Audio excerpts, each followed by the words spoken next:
এতদিন প্রশ্ন ছিল বৃষ্টি কবে হবে, আর এখন প্রশ্ন হচ্ছে নভেম্বর হয়ে গেছে, তাহলে শীত কবে পড়বে। অনেকের বাড়িতে এখনো ফ্যান চলছে। শীতের আমেজ কি আদৌ উপভোগ করতে পারছেন আপনারা? গত বছর যদি অক্টোবর মাস নাগাদ দেখি তাপমাত্রা 20 ডিগ্রির কাছাকাছি নেমে গিয়েছিল, কিন্তু আজকে দেখুন নভেম্বরের 6 তারিখ, শীত কোথায়? সেই জাঁকিয়ে শীত কিন্তু এখনো পড়েনি। আর কবে পড়বে তারও কোনো পূর্বাভাস কিন্তু আলিপুর আবহাওয়া অফিস দিতে পারছে না। কেন এই শীত পড়ছে না? ওয়েদার অফিস বলছে বঙ্গোপসাগরে নিম্নচাপ রয়েছে। হ্যাঁ, সেই নিম্নচাপের কাঁটা, আর সেই নিম্নচাপের জন্যই কিন্তু জলীয় বাষ্প ঢুকছে, তার ফলে জাঁকিয়ে ঠান্ডা পড়ছে না। এর পাশাপাশি উত্তর পশ্চিম দিকের যে পশ্চিমী ঝঞ্ঝা রয়েছে, এই পশ্চিমী ঝঞ্ঝার প্রভাবে জলীয় বাষ্প ঢুকছে।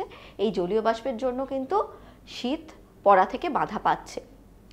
আজকে কোথায় কোথায় তাপমাত্রা কীরকম রয়েছে একটু জেনে নিই। জলপাইগুড়িতে 19 ডিগ্রি সেলসিয়াসের আশেপাশে তাপমাত্রা রয়েছে। এছাড়া নিউ টাউন সল্টলেকে 21-22 ডিগ্রির কাছাকাছি তাপমাত্রা রয়েছে।